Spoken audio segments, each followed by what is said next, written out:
What's up, doll collectors, hobbyists, fabs, and besties? I'm Toya, an adult doll collector. Welcome to my miniverse. The first thing I'm going to do today is to check a few things off my to-do list. Hello, Brooklyn. I see that you got a lot of tinsel there. And don't worry, I got you. I'm the kind of bestie that if I see you walking around with something in your hair, I'm gonna let you know, and I'm gonna help you out. So yes, I am ripping out this tinsel. Come on, you knew this was about to happen.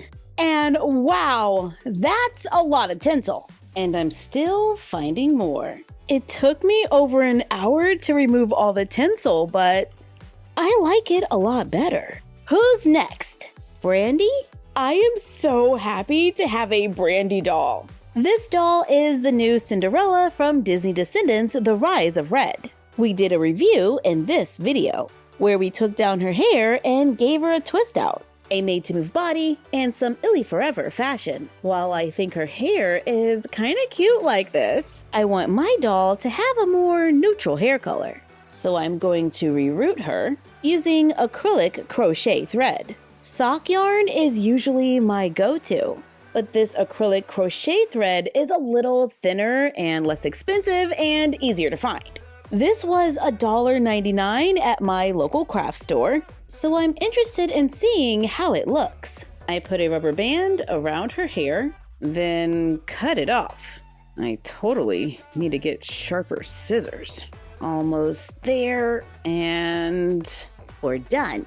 But we're not stopping there. Let's remove the rest of her hair, which means we're gonna have to remove her head. You know the drill. Into the bag, into the hot water to soften the head so it can easily be removed. Let's remove those earrings, scrape the plugs on the inside and remove them. Let's paint the scalp black. I'm using acrylic paint. I thread an embroidery needle, then push it through the existing holes. I use pliers to pull it from the other side. Tie a knot on the end coming out of the neck hole. Pull the thread from the scalp to have a thin twist. Then repeat until you get the look that you want. What I like about using yarn is that I don't have to use glue inside the doll's head because there's a knot. However, for me, this rerooting process does take longer. We can trim the ends, and you can add a little fabric glue if you're concerned about them unraveling. However, I tend to just leave mine as is. Reattach the head to the made-to-move body, and now we have a Brandy doll with a natural hair color, using easy-to-find, inexpensive materials. In the 90s, I was sitting up in my room listening to Brandy, watching her TV series and movies. So having this look was a must for me. Now let's check out some fashion. At Target, I picked up some new Illy Forever dolls by Jakks Pacific at $19.99, which is less than what I usually see them for. This is the I Love Mickey Mouse doll. Looks like we're getting a water bottle, a bag, a paper bag, and a ring, along with a fully dressed doll. So these dolls don't come with an extra outfit, and we're getting a lower price. I also picked up the I Love Belle doll and I Heart Daisy Duck. Let's start with the I Love Mickey or I Heart Mickey doll. The packaging seems pretty standard. The doll has long blonde hair pulled into a ponytail, green eyes with a shimmery eyeshadow. She has kind of a coral lip color. The ears are not pierced. She comes wearing a red t-shirt that says Mickey Mouse Athletic Department, established 1928. The shirt has a split at the top and a stitched edge. She comes with black leggings with a wide waistband and the name Mickey with an illustration on the leg. She has red shoes with painted details, a black backpack with Mickey ears, and a graphic with the number 28. There's a little sculpted Mickey hand or glove on the pocket. However, my printing is off a little, and in the corner it says Mickey 28. She has black sunglasses, a yellow and silver water bottle with a Mickey graphic, a tiny paper shopping bag with 1928 Mickey Mouse on it, The image is on both sides, and a glitter Mickey ring where the glitter is embedded in the plastic. Personally, I could totally still do without the rings. If they were replaced with like Mickey's cell phones, I would not be mad. At this price point, the doll is still articulated. We have movement at the head, shoulder, elbow, wrist, hip, and knee. Oh yeah, and the ankle. The doll can sit upright with her legs forward, so no articulation was lost at this price point. The I Love Belle doll has dark hair. To me, it kind of looks like a dark brown mixed with black. The front is pulled back into two small ponytails. The doll has brown eyes, kind of a terracotta lip color. Her ears are pierced. She has gold earrings with roses, and they are removable.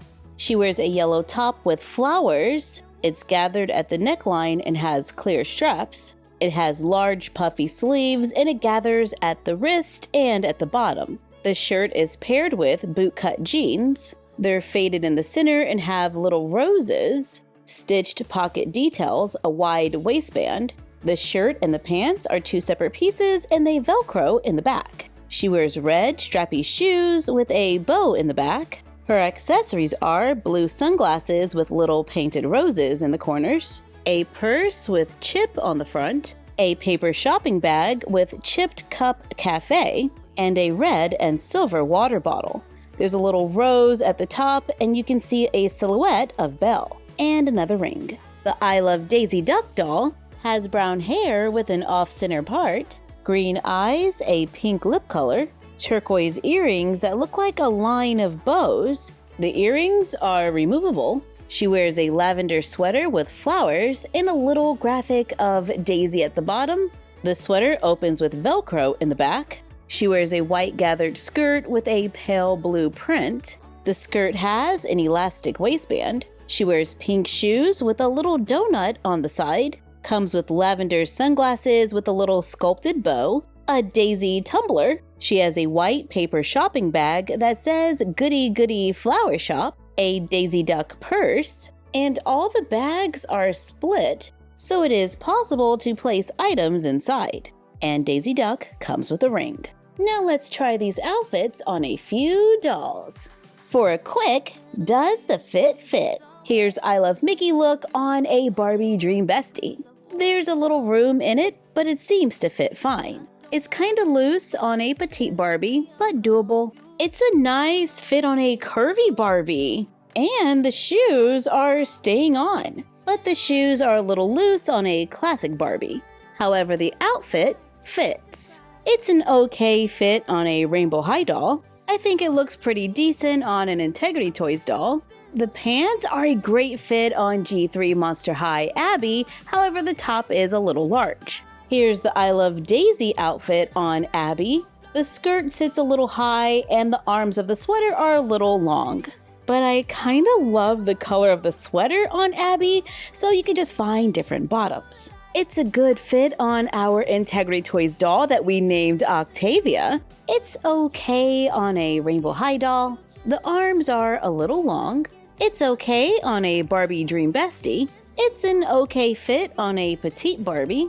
It's a good fit on a classic Barbie, and looks pretty good on a curvy as well. However, it is pulling just a little from the support ribbon underneath. Here's the I Love Belle outfit on a Rainbow High doll. The jeans are some really cute high-waisted pants, and they fit really good. With the clear straps, the top is a little large. On Abby, the jeans are a little snug and short. With the clear straps, the top is a little large. But if I didn't mind cutting the clear straps, I think we could make it work. The top looks great on Octavia, our Integrity Toys doll, and if the jeans were a little longer, they would be perfect. But they're not too bad. On a Barbie Dream Bestie, the outfit totally works, however the clear straps are a little long.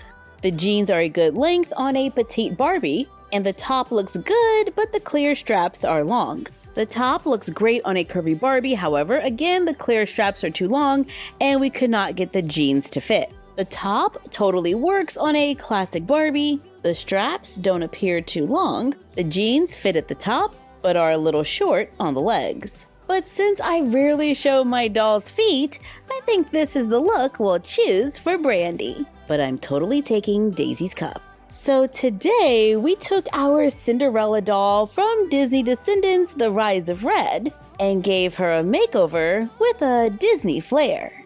I love how inexpensive this reroot was, and I think she'll blend in nicely with the other dolls on the shelf. Thank you for joining us for another MyFroggyStuff video. Like, comment, share, and subscribe. Don't forget to ring the bell and follow us on Instagram at MyFroggyStuff, the Frog Vlog, and Bella of MyFroggyStuff. And we will see you next time.